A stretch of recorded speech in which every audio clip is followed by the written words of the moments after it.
dengan menggerakkan seluruh raga jiwa kita, mengembangkan spesifik Islam dari sudut apapun, agar Islam bangkit.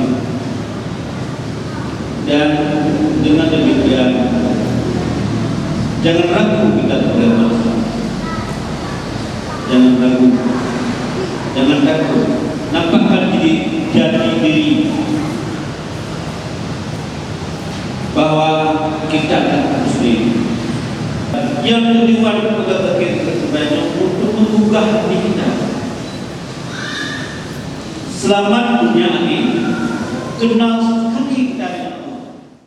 Muharram merupakan bulan yang bertanggung keampunan. Muharram merupakan bulan ijabah doa oleh Allah Subhanahu wa taala.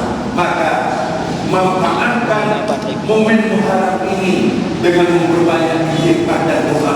Semoga Allah akan selalu memberikan rahmat, taufik dan hidayah